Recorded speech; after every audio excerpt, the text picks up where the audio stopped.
오늘 말씀의 주제는 창조적 사역과 중보적 사역이라는 주제를 통해서 마가복음 2장 1절부터 12절까지 말씀을 함께 보도록 하겠습니다. 광주 소명교회를 담임하시는 박대영 목사님께서 쓰신 묵상의 여정이라는 책이 있습니다. 그 책의 187페이지에 아주 단순하면서도 한 번쯤 생각해 볼 만한 질문 두 가지를 던졌습니다.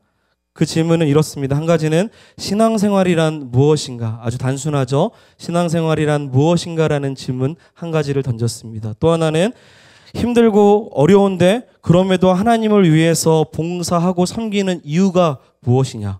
힘들고 어려운데 그럼에도 하나님을 위해서 봉사하고 섬기는 이유가 무엇이냐라는 두 가지의 아주 단순하면서도 우리가 한 번쯤 생각해 보는 만한 질문을 던졌습니다. 성도 여러분, 이 질문을 받는다면 뭐라고 대답을 하시겠습니까? 신앙생활이란 무엇입니까? 힘들고 어려운데 하나님을 위해 봉사하고 섬기는 이유가 무엇입니까? 이 질문에 있어서 어떤 대답을 하시겠습니까? 이 책의 저자이신 목사님은 신앙생활이란 하나님과 함께 놀기, 하나님과 함께 놀기라고 정의를 내셨습니다. 신앙생활이 하나님과 함께 논다라고 말하면 너무 가볍게 생각하는 말과 같지만 이 책에서 나오고 있는 내용은 신앙생활이 그만큼 즐거워야 된다라는 거죠. 하나님과 함께하는 그 시간이 너무 노는 것처럼 즐거운 것이 신앙생활이 돼야 된다라는 겁니다. 그리고 또 하나, 힘들고 어려운데 하나님을 위해서 봉사하는 이유가 무엇이냐라는 것을 이 저자는 또 이렇게 말합니다. 재미있어서 이렇게 힘들고 어렵지만 하나님을 위해 봉사하고 섬긴다라는 겁니다. 성도 여러분, 저는 이 책을 읽다가 이 부분을 보고 잠시 멈췄습니다. 그리고 스스로 질문을 던졌죠. 나는 내 신앙생활에 있어서 진짜 하나님 앞에서 재밌나? 즐거운가? 라는 스스로의 질문을 던져보게 되었습니다. 사랑하는 성도 여러분, 신앙생활이 즐거우십니까?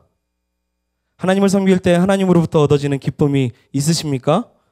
이 책의 저자처럼 신앙생활 자체가 정말 하나님과 함께 노는 것처럼 즐거움이 있으십니까?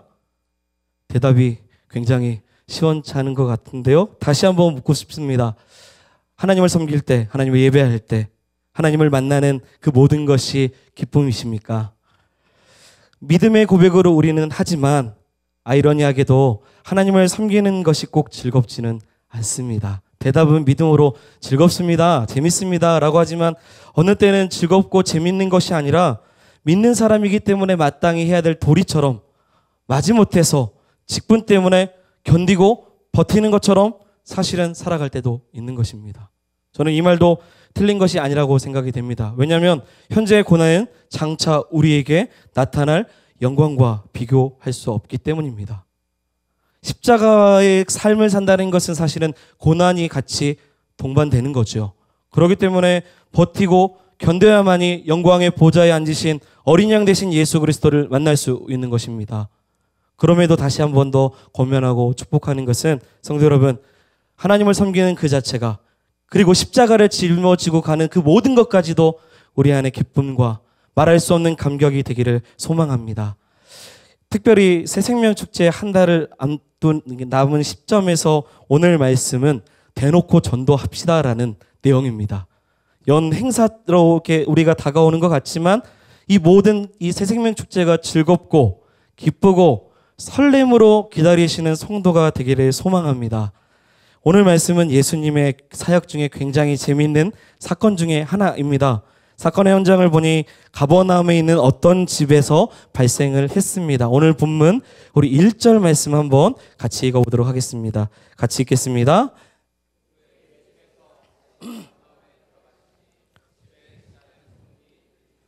아멘. 제 성경책에는 수일 후에라고 써 있는데요. 수일 후에 다시 가버나움에 들어가셨다라는 것은 이미 가버나움에 들어갔다 나오신 적이 있다라는 거죠. 그리고 며칠 후에 예수님께서 다시 그 가버나움에 어떤 집에 들어가셨다라는 거죠. 학자들은 여기서 나오는 집은 1장 29절에 언급한 이 베드로의 집이라고도 이야기를 합니다. 그리고 이미 가버나움에 한 번 오셨던 그 예수님의 인기는 하늘을 찌르고 있기 때문에 예수님이 계신다라는 그 집의 소문을 듣고 많은 사람들이 몰려왔습니다. 그리고 너무나도 몰려와서 문 앞에까지 그 누구도 설 수 없을 만큼 가득하였다라고 2절은 말하고 있습니다. 바쁜 사역과 엄청난 인파로 인해서 육체적인 피곤함을 느끼는 그 예수님에게 많은 사람들이 찾아왔습니다.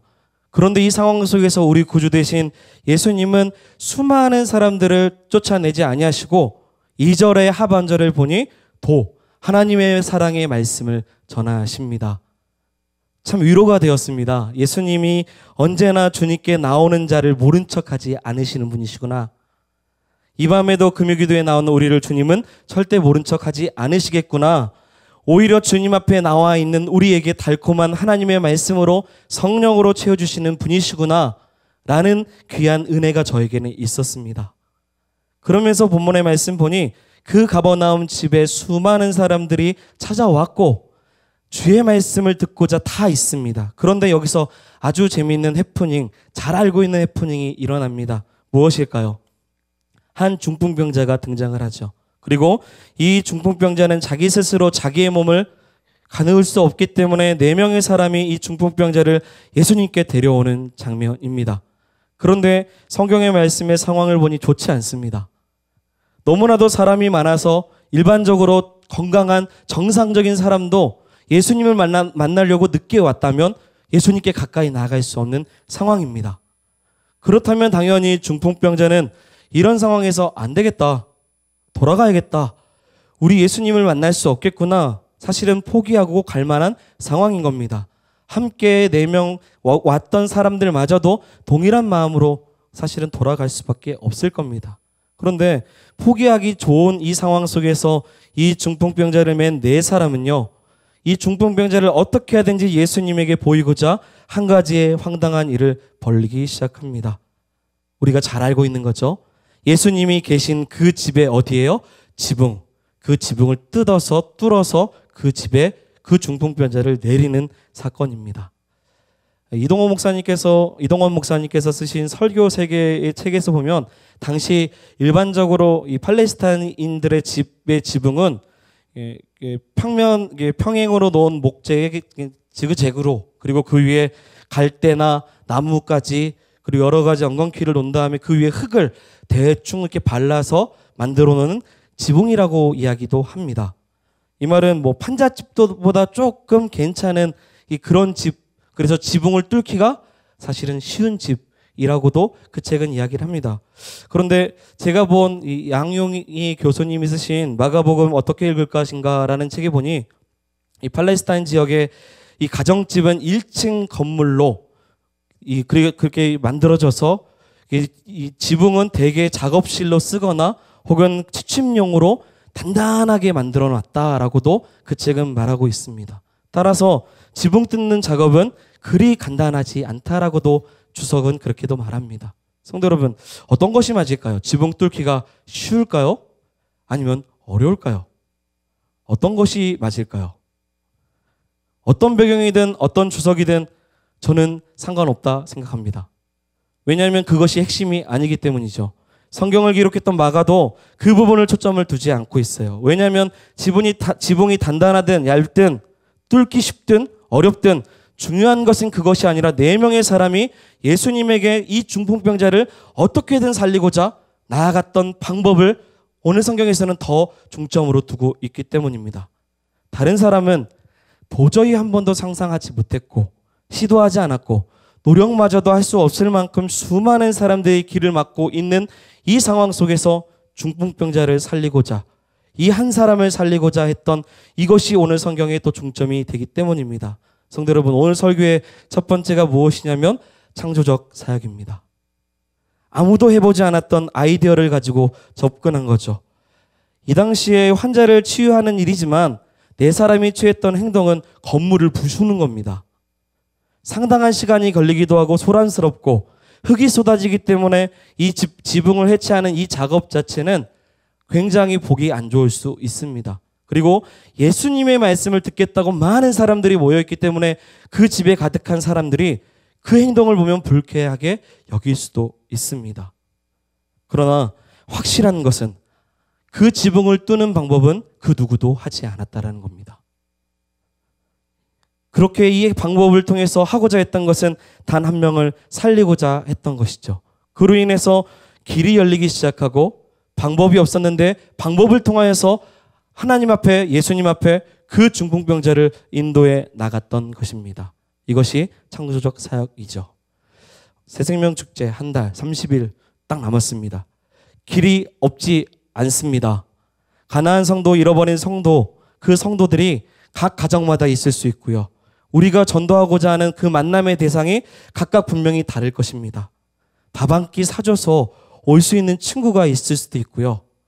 밥 100번 사줘도 돌처럼 굳어져 있는 마음이 있는 사람이 있어서 전도하기 어려울 수도 있습니다.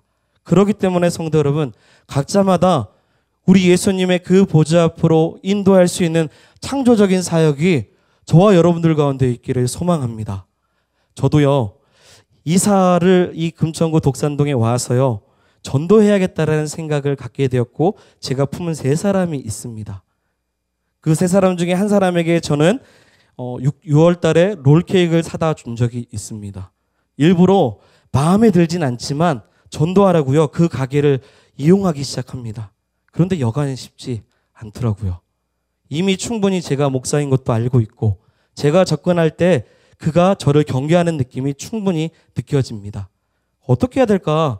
사실은 저에게도 많은 고민이 있었습니다. 안 되는 건가? 곧 한 달 남았는데, 목사인데, 체면이 있는데, 이런 생각이 들면서 어떻게 하지라는 생각이 들었습니다. 그런데 오늘 말씀을 보면서 한 가지 가슴 깊이 새긴 것은 길이 없지는 않다. 분명히 사람들이 길을 막고 더 이상 예수님께 다가갈 수 없는 환경일지라도 이 창조적인 사역을 구하고 간절함이 있으면 하나님은 길을 열어주시는 분이시다. 그렇기 때문에 길이 없지 않기 때문에 우리는 창조적인 사역을 구해야 될 줄 믿습니다. 각자마다 대상이 달라요. 어떤 방법으로 그에게 다가가야 될지는 하나님께 구해야 될 것 같습니다. 말씀드렸지만 밥 한 끼도 가능한 사람이 있고 밥 100번 사줘도 안 되는 사람이 있기도 합니다. 주님, 그럴 때 우리가 복음을 전할 수 있는 창조적인 지혜와 마음을 주시옵소서. 이렇게 구하는 저와 여러분들 되기를 소망합니다. 또 하나는 이 4명의 사람은 중보적인 사역을 했다라는 거죠. 이 마태복음 9장 그리고 마태복음 9장 그리고 마가복음 2장 누가복음 5장에 오늘 본문에 같은 내용이 담겨져 있습니다. 중풍병자를 예수님께 데려오는 사건인데요. 그런데 이 4명의 사람이 중풍병자와 어떤 관계인지를 성경에서는 말하고 있지 않습니다. 친척인가? 친구인가? 가족인가? 그것을 성경에서는 말하고 있지 않습니다. 그럼에도 불구하고 우리가 합리적으로 생각해 보면 이 4사람은 분명히 중풍병자와 관계가 있다라는 것을 알 수 있습니다. 첫 번째는 관계가 없다면 어찌 남의 집의 지붕을 뚫을 만큼 아무리 예수님에게 데리고 가서 그 사람을 놓으려고 할지라도 사실은 관계가 없으면 이것은 쉽지 않은 방법일 것입니다. 나무로 여겼다면 품삯을 받아서 일하는 사람이었다면 이만한 열정이 일어나지 않을 것이라는 거죠. 둘째는 이 4사람의 평가를 예수님이 하신 걸 보고 분명히 관계가 있다라는 것을 보게 됩니다. 우리 5절 말씀인데요. 같이 5절 읽도록 하겠습니다. 읽겠습니다. 예수께서 작은 자여 내 죄 사함을 받았느니라 하시니 아멘. 예수께서 그들의 무엇을 보셨죠? 믿음을 봤습니다. 관계가 없다면 단지 중풍병자를 데려오는 품꾼이었다면 그들의 믿음을 평가할 이유가 전혀 없죠. 그런데 예수님은 분명히 무엇을 보셨어요? 믿음을 보셨습니다. 이 말은 단순히 눈으로 그들의 행동을 봤다라는 것이 아니라 예수님은 중풍병자를 데려온 이 4명의 사람의 마음속에 있는 그 믿음을 꿰뚫어 보신 거죠. 그리고 그들을 판단하기 시작합니다. 그들이 이 중풍병자를 데려오고자 하는 그 믿음이 어떠한지를 판단하기 시작하고 그리고 나서 예수님께 나온 이 중풍병자를 고치시는 겁니다. 이것을 보면요. 당연히 포기할 만한데도 포기하지 않고 지붕을 뚫고자 하는 마음까지도 나왔다면 분명히 관계가 있습니다. 이것이 중보적인 사역이죠. 오늘 설교 내용 2개 다 그냥 얘기 끝났습니다. 그런데 이 2가지 사역은 우리 예수님께서 우리에게 보여주신 사역이죠. 십자가의 사건이 창조적인 사역이죠. 그 누구도 보여주지 않았던 사건. 중보적인 사역도 예수님의 대표적인 사역입니다. 중보자시죠. 이 놀라운 사건을 통하여서 우리가 복음을 들고 나아가지 않는다면 놀라운 일은 일어나지 않게 됩니다. 성도 여러분, 대신자로 품은 사람들과의 여러분들의 관계는 어떠합니까?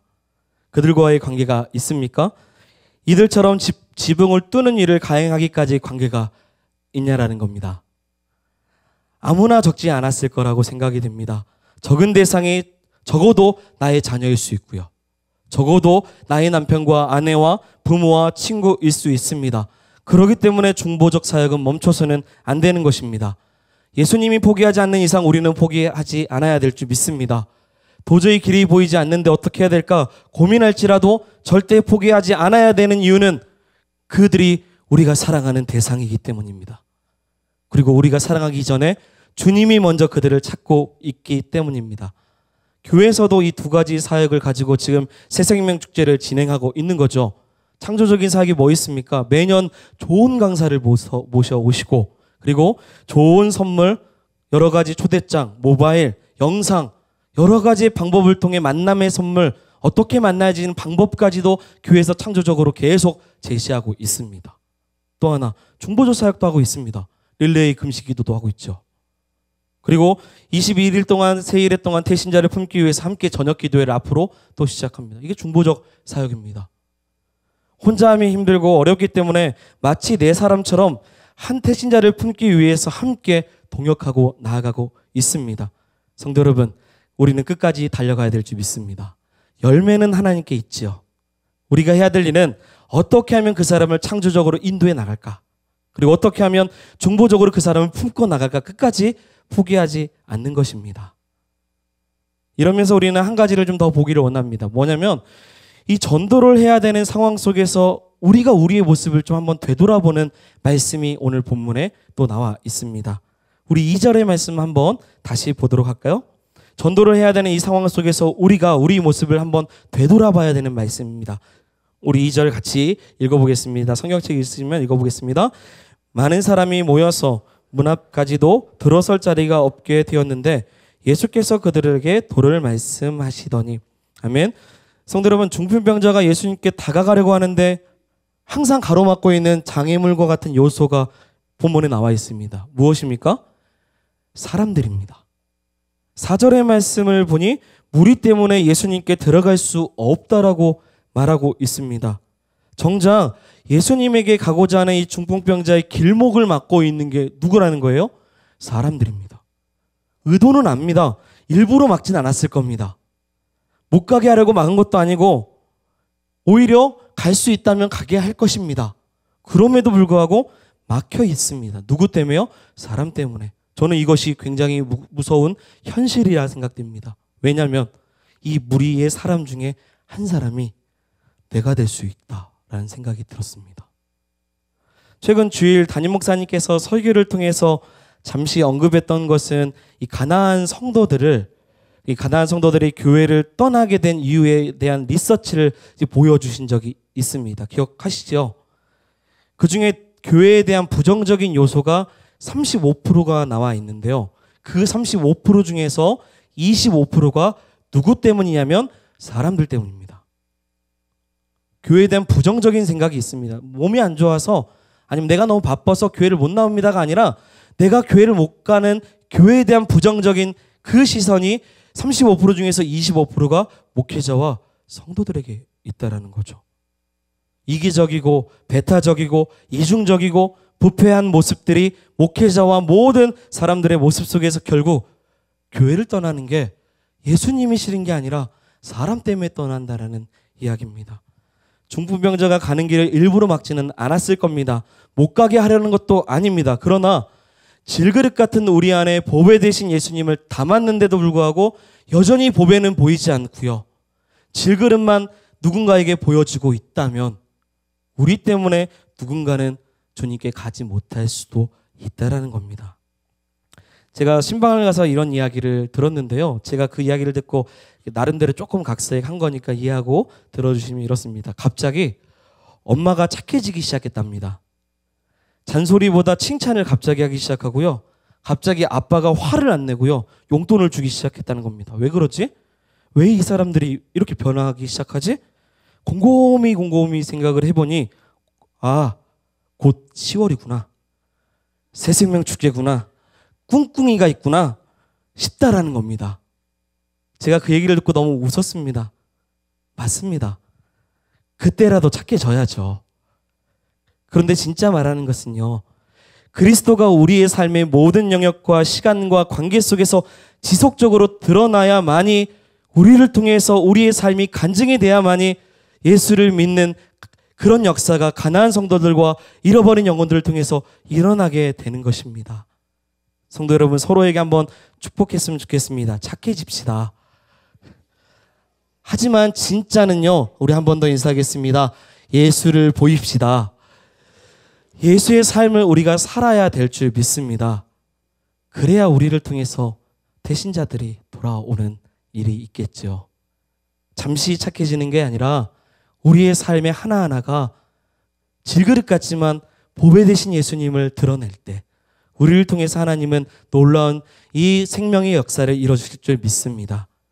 그렇다면요, 이제 이 중풍병자를 한번 파악해 보기를 원합니다. 중풍병자, 여기서 중풍병은 이제 뇌출혈로 인해서 몸이 전혀 움직일 수 없는 그런 상태처럼 마비된 상태를 말합니다. 침상에 실려왔다고 하니 전혀 움직일 수 없는 사람이 중풍병자였습니다. 그리고 성경에서 이렇게 마비된 상태로 중풍병자가 예수님께 나올 때 단지 의학용어로 고침을 받았다라고 성경은 말하고 있지 않습니다. 기적이 일어났다라고 말하지 않고 있습니다. 오히려 그 중풍병자가 예수님께 나왔을 때 예수님은 의학적인 용어가 아닌 또 다른 말을 하십니다. 우리 5절 다시 한 번 더 읽어보도록 하겠습니다. 같이 읽겠습니다. 예수께서 그들의 믿음을 보시고 중풍병자에게 이르시되 작은 자야 내 죄 사함을 받았느니라 하시니, 중풍병자에게 이르실 때 작은 자야 뭐라고 하죠? 내 죄 사함을 받았느니라 말씀하시죠. 무엇과 연관합니까? 죄와 연관하고 있습니다. 여러 가지 이유가 있겠지만 분명한 것은 하나님과 단절된 상태를 말하고 있습니다. 어떤 주석을 보니까요, 이 중풍병자는 이 당시에 이스라엘 전체 공동체를 말하고 있다. 영적으로 육적으로 마비가 되어서 하나님과의 관계가 단절되어서 오히려 예수님께 스스로 나을 수 없는 그런 소망 없는 백성들을 이스라엘로 표현하고 있다는 겁니다. 예수께 나와야 되는데 많은 대신자들이 하는 말은 지금 육적으로 너무 바쁘고 삶이 분주하고 너무 삶이 녹록지 않아서 못 나온다라고 말하지만 사실은 더불어 생각하면 영적인 마비가 있는 겁니다. 하나님과의 관계가 단절됐으니 스스로 전혀 나을 수 없습니다. 스스로 하나님과의 관계를 해결할 수 없이 죄인의 속성 그대로 살아가는 것이 사실은 어찌 보면 우리가 품고 있는 가나안 성도일 수도 있다라는 겁니다. 그렇기 때문에 대신자를 위해서 기도하실 때 때가 되면 오겠지. 기도할 때 때가 되면 그가 교회로 오겠지. 이렇게 생각하면 스스로 올 수 있는 확률이 너무 적습니다. 때를 얻든지요. 못 얻든지 우리는 복음을 들고 나아가야 됩니다. 스스로 올 수 없는 그 영적인 마비된 상태에 있는 사람들을 예수님의 그 보좌 앞으로 이끌어 나갈 때 예수님은 그들에게 죄 사함을 받았느니라 구원의 역사를 허락해 주실 줄 믿습니다. 그렇기 때문에 우리는 멈춰서면 안 되고요. 한 걸음 한 걸음 그들에게 다가가야 될 줄 믿습니다. 우리가 한 번 더 보게 되면 마비된 중풍병자에게 죄 사함을 선포했는데 오히려 예수님을 좋지 않게 보는 이들이 또한 성경에 등장을 하죠. 우리 6절하고 7절도 한번 읽어보도록 하겠습니다. 6절하고 7절입니다. 시작. 어떤 서기관들이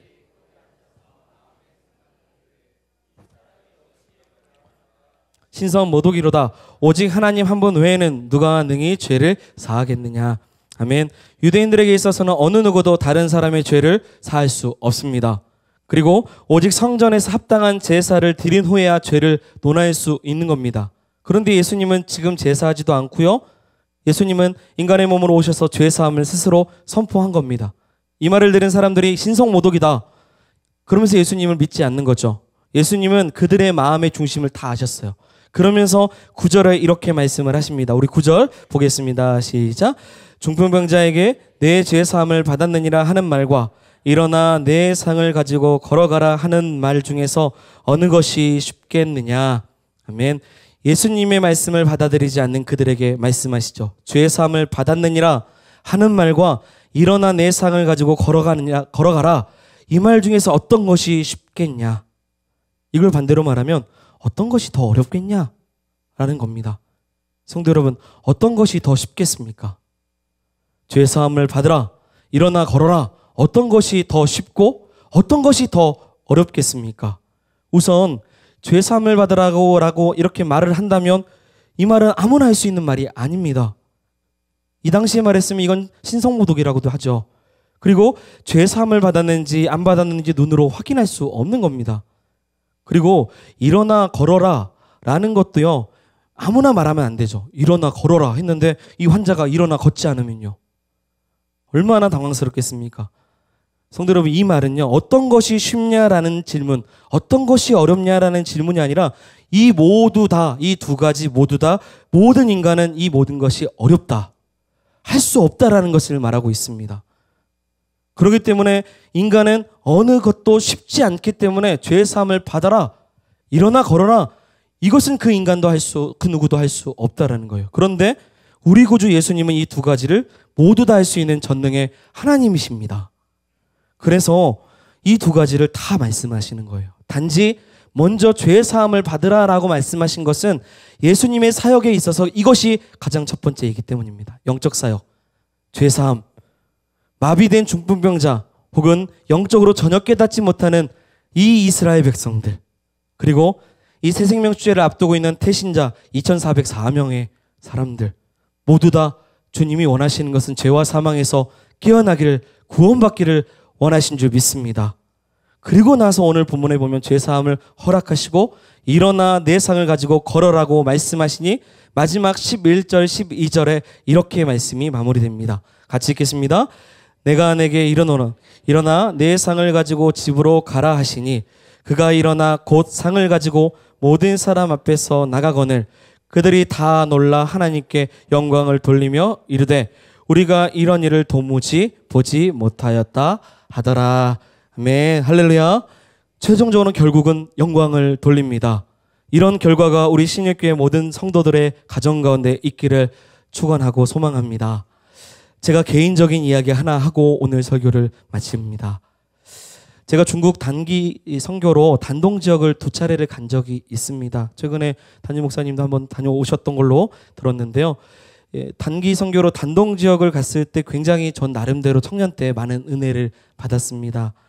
여러 가지 사역을 통해서 교회들을 만났고 그런 교회를 통해서 하나님의 나라가 이렇게 이루어져야 되는구나 라는 많은 것들을 보게 되었습니다. 그런데 그 중에 최고의 은혜는 교회를 통해서 얻은 은혜가 아니었습니다. 교회 사역을 통해서 얻은 게 아니었습니다. 중국 이 단동 지역에 가면요, 이 압록강을 중심으로 이 좌우에 북한과 그리고 중국이 있습니다.